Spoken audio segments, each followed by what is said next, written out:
नमस्कार मंडळी, तुमचं स्वागत आहे रेसिपी विथ पायल या कुकिंग चॅनलवरती। आज मी मार्केटला गेली होती आणि तिथे मला खाडीची कोळंबी भेटली। तर मी आज खाडीची कोळंबीची तुम्हाला रेसिपी करून दाखवणार आहे।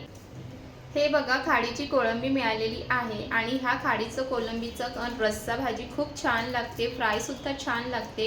आणि आज मी तुम्हाला अशी रेसिपी करून दाखवणार की जी अगदी रेसिपी सोपी आहे, झटपट होणारी आहे आणि साहित्यही आपल्या घरात उपलब्ध असलेल्या साहित्यामध्ये हे खाडीच्या कोळंबीचं कालवण बनवून तयार होते। तर चला मग आजच्या रेसिपीला सुरुवात करूया। सर्वात आधी आपण हे खाडीचे कोळंबी आहे ते साफ करून घ्यायचे आहे आणि आता मी तुम्हाला दाखवते की हे कसं साफ करायचं। तर मग चला तुम्हाला दाखवते। इथे मी खाडीच्या कोळंबीमध्ये पाणी टाकून घेतले आहे। पाणी टाकून घेतलं की ती व्यवस्थित साफ होते आणि त्याच्यासोबतच अजून एक छोटासा प्लेट घ्यायची साफ करून ठेवण्यासाठी। मी एक खाडीची कोळंबी घेतलेली आहे। सर्वात आधी तर इथे हे मी डोकं असं काढून घेते आणि अशी शेपूट सुद्धा इथे काढून घ्यायची आहे।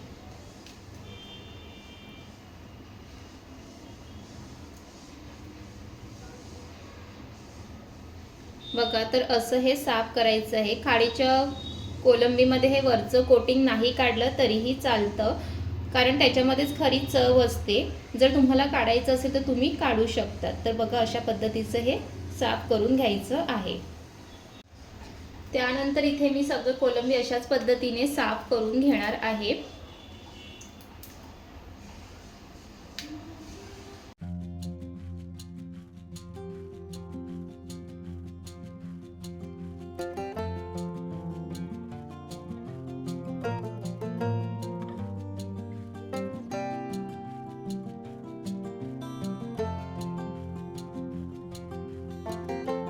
इथे बघा, हे खाडीचं कोळंबी साफ करून झालेले आहे। आता इथे 4-5 वेळा पाण्याने स्वच्छ धुवून घ्यायचं आहे आणि हे बघा, हे त्याचं साफ करून घेतलेलं सगळं कचरा निघालेला आहे।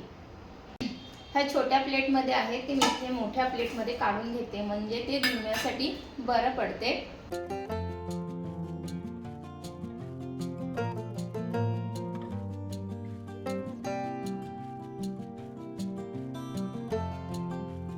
इथे खाडीचं कोळंबी स्वच्छ धुवूनही झालेलं आहे। आता चला मग रेसिपीला सुरुवात करूया। शेवटपर्यंत रेसिपी नक्की बघा, खूप सोपी रेसिपी आहे, तितकी चविष्ट पण आहे। चला मग आता सुरुवात करूया।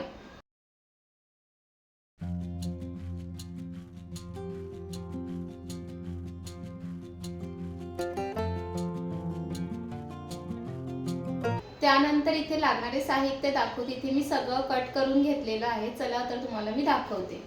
इथे 3 कांदे घेतलेले आहेत, ते अशा पद्धतीने उभा चिरून घ्यायचं आहे। त्यानंतर इथे लसूण, मिरची, आलं हे ठेचून घेतलेलं आहे खलबत्त्यामध्ये। त्यासोबत इथे हिरवी कोथिंबीर घेतलेली आहे। इथे 2 टोमॅटो घेतलेले आहे, मिरची आहे ती अशी उभी चिरून घेतलेली आहे आणि इथे आंबटमध्ये आंब्याचा आंबट घालणार आहे। जर हे नसेल तर तुम्ही मग त्यामध्ये चिंचेचा आंबट सुद्धा घालू शकता, पण खाडीच्या कोळंबीमध्ये आंब्याचा आंबट खूप छान लागतो, म्हणून तुम्ही सुद्धा एकदा नक्की घालून बघा।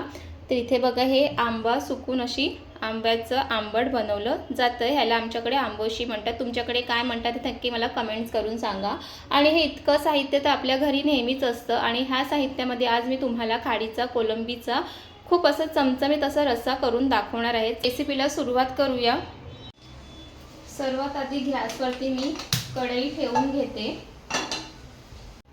त्यानंतर त्यामध्ये तेल घालते। तेल तुम्ही तुमच्याप्रमाणे कमी जास्त घालू शकता। त्यानंतर इथे तेल व्यवस्थित गरम झालं की ते एकदा चेक करून घ्यायचं आणि इथे तेल सुद्धा व्यवस्थित गरम करून झालेलं आहे। सर्वात आधी ह्यामध्ये उभा चिरलेला कांदा घालते।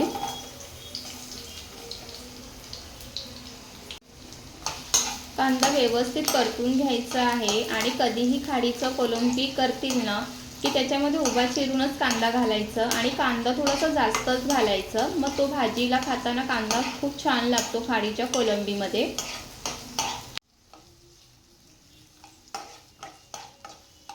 त्यानंतर कांदा थोडासा परतून झाला की मग त्यामध्ये इथे आलं, लसूण, मिरची याचं वाटण घालणार आहे।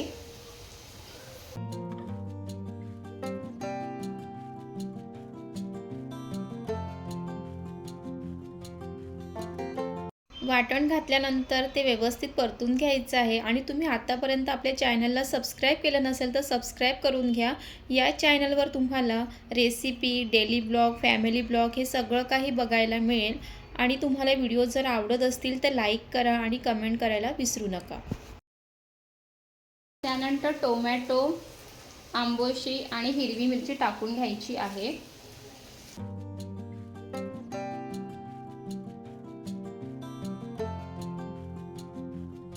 आज मी तुम्हाला खाडीचा कोळंबी फक्त कांदा, टोमॅटो ह्यामध्ये बनवून दाखवते।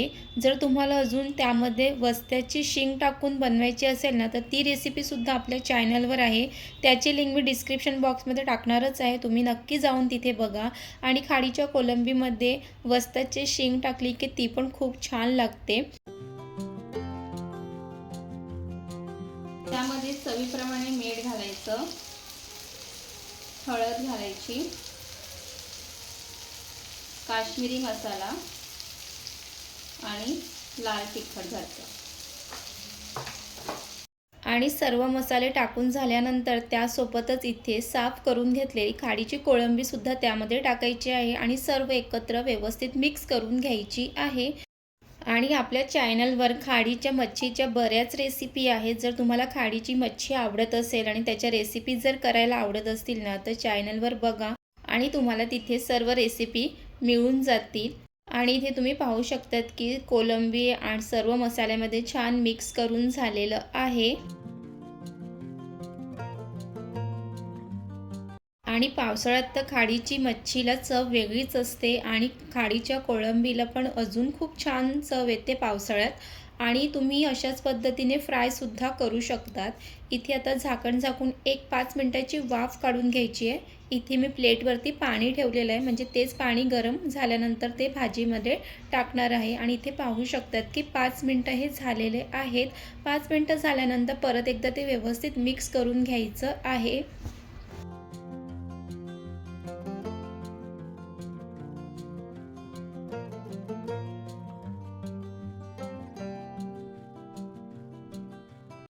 आणि इथे मिक्स करून झालेलं आहे। त्यानंतर ह्यामध्ये पाणी टाकून घ्यायचं आहे। शक्यतो कालवणामध्ये गरम पाणी टाका, त्यामुळे चव खूप छान येते।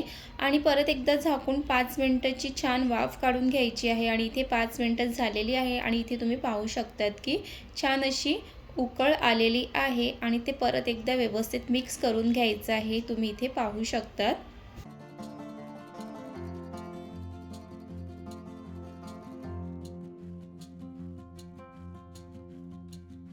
त्यानंतर मी परत थोडंसं पाणी त्यामध्ये घालून घेते। तुम्हाला कालवणामध्ये जितका रस्सा पाहिजे त्याप्रमाणे त्यामध्ये पाणी घालून घ्यायचं आहे आणि परत एकदा मी 2-3 मिनिटाचीच वाफ काढून घेणार आहे।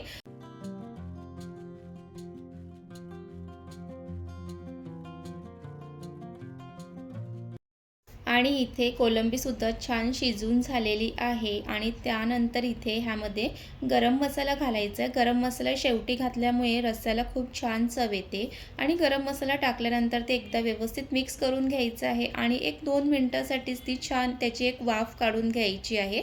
त्यामुळे गरम मसाल्याची पूर्ण जी चव आहे ती रस्स्यामध्ये उतरते। तर इथे 2 मिनिटं झाल्यानंतर भरपूर अशी वरून हिरवी कोथिंबीर घालायची आहे। कोथिंबीर घातली की अजून कालवणाला छान चव येते।